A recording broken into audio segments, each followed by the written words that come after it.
आधी रात का सन्ना कह, शहर सो रहा गहरा, इंसाफ की कुर्सी पर है कानून का एक पहरा।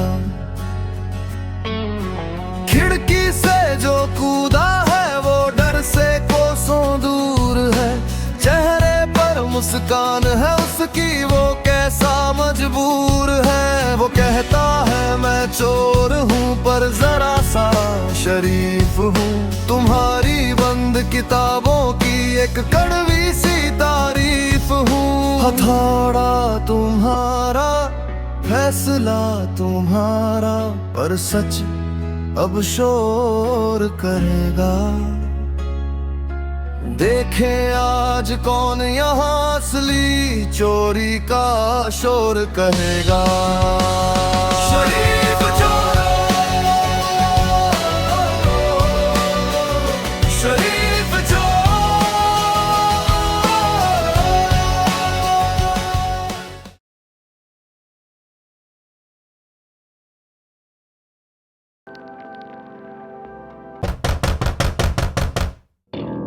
इस वक्त कौन हो सकता है?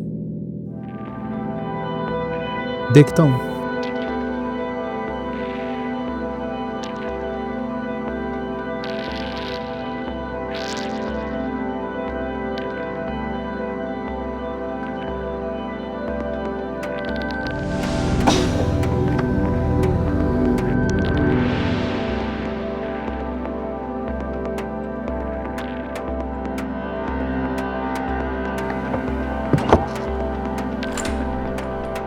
कार है सर?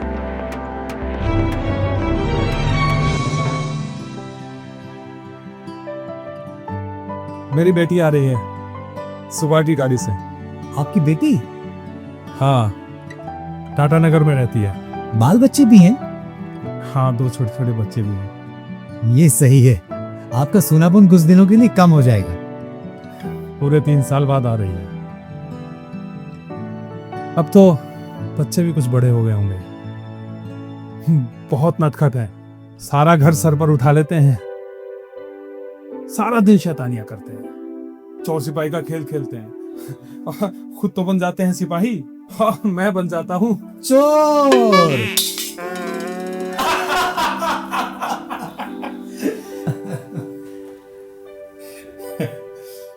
हाँ, तो गाड़ी कितने बजे की है? सुबह 7:30 बजे की। तब तो ठीक है, तब तक तो फोन लग ही जाएगा। हाँ, तुम्हारी बात तो रही गई। आप रहने दीजिए। इस टेलीग्राम के आने के बाद आपका ध्यान तो बार बार बेटी की तरफ जा रहा होगा, वो जाना भी चाहिए। नहीं, बेटी आ रही है तो आ ही जाएगी, पर तुमसे बात करने का मौका कम मिलेगा। अदालत के बाहर किसी चोर से बात करने का मेरा ये पहला मौका है, आगे शायद ना मिले। तो सर, गैंग बंबई की अपने पुराने संगी साथी थे, उन्होंने किसी तरह मेरा पता लगा दिया। उन्होंने मुझसे कहा कि देखो, हमारा साथ देना होगा वरना हम पुलिस को इत्तला दे देंगे और फिर तुम्हारी शादी सब धरी रह जाएगी। मैंने बहुत मिन्नतें की सर, मैंने हाथ पांव जोड़े, कहा मैं जेंटलमैन की जिंदगी जीना चाहता हूं, मुझे जीने दो। वो क्या चाहते थे? उन्हें एक नई डिजाइन का सेफ खुलवाना था सर, बिल्कुल अलग तरह का डिजाइन, जिसे सिर्फ मैं ही खोल सकता था। तुम सेफ खोल सकते हो? अरे उसी में तो मैं कलाकार हूँ, देखना चाहेंगे? लेकिन मेरे यहाँ तो कोई सेफ नहीं है। आपको उसकी जरूरत भी नहीं है सर। ऐसा करते हैं कि आपकी इस अलमारी से ही काम चलाते हैं। ये देखिए, लीजिए, चेक कर लीजिए ताला ठीक से बंद हुआ कि नहीं। इसमें देखने की क्या बात है? हाँ जी, देख भी लीजिए।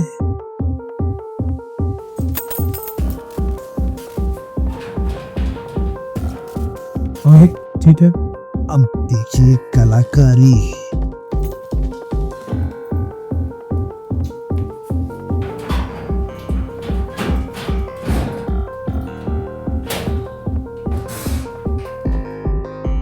ये तो वाकई कमाल है। R be done unsafe. ताले तो सिर्फ शरीफों के लिए होते हैं सर।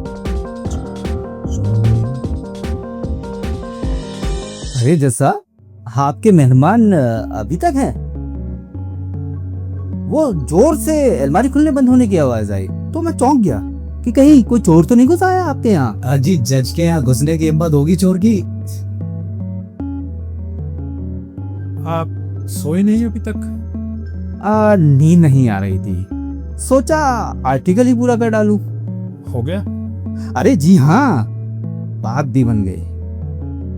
जरूर धमाका होगा आपका।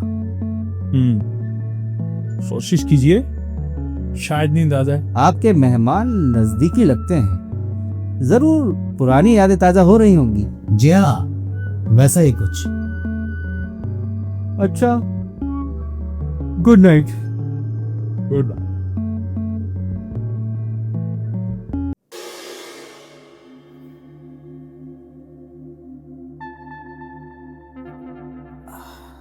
जैसा भी आदमी बार बार क्यों आ जाता है? इसे नींद न आने की बीमारी है। सोचता है कि इसके हर लेख से क्रांति मच जाएगी। लेकिन इसने मुझे आपके साथ देख लिया है। बात कुछ उलझती जा रही है जज साहब। अगर कल इसने अखबार में छाप दिया तो आप फोन कीजिए। सही कहा, अब कर ही देना चाहिए फोन।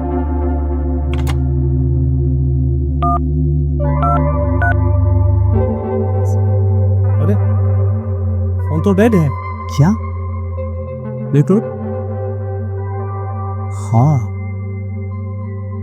ये तो डेड है। अब क्या होगा? उस अखबार वाले के यहां से कर दें? नहीं नहीं नहीं, रहने दीजिए। वो भी समझेगा कि चोर भी आपके यहाँ मेहमानदारी करता है। इस फोन ने तो मेरा पूरा प्लान ही अपसेट कर दिया। तुम बेफिक्र रहो, रिपोर्ट तो मैं करूंगा ही, ये मेरी ड्यूटी है। तब तो ठीक है सर। एक बात पूछूं आपसे, आप बुरा तो नहीं मानेंगे? पूछो। वैसे भी जब तक फोन ठीक नहीं होता और कर भी कैसा। ये सवाल मैंने कई लोगों से कई बार पूछा, पर कोई सही जवाब नहीं दे पाया। आपके सामने जाने क्यों हिम्मत हो रही है पूछने की। पूछो, मैं कहता हूँ पूछो। सर, गुनाह और पाप में क्या फर्क है? कानून तोड़ना गुनाह है। और पाप? कानून की भाषा में ये शब्द नहीं आता दरअसल। तब कहाँ आता है सर? ये दरअसल पाप और पुण्य मनुष्य के अपने धर्म के शब्द हैं।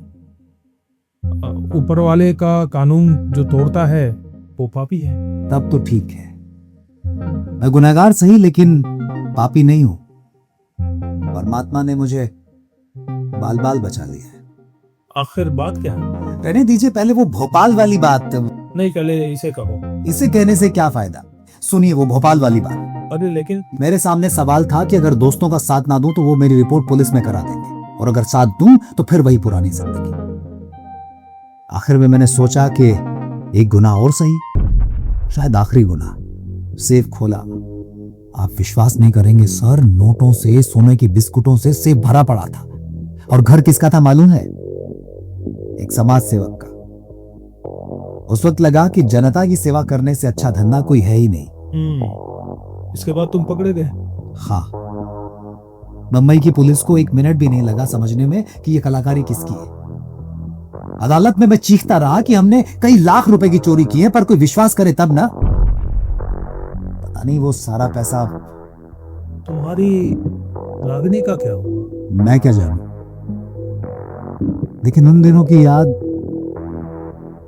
बाकी जिंदगी जी लेने के लिए काफी है सर। अच्छा ही हुआ शादी नहीं हुई, वरना कल आप जो फैसला सुनाने जा रहे हैं उसमें क्या हुआ है सर? गुनाह या पाप? कल को फैसला अदालत में सुनाना होगा। उसके बारे में कोई भी बात करना कानून के खिलाफ है।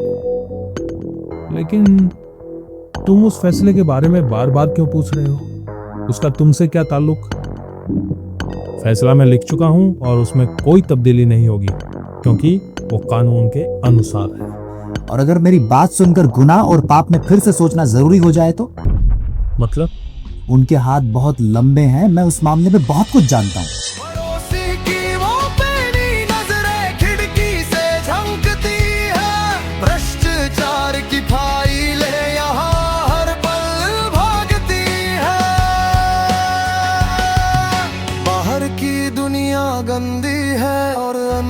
सच का सामना।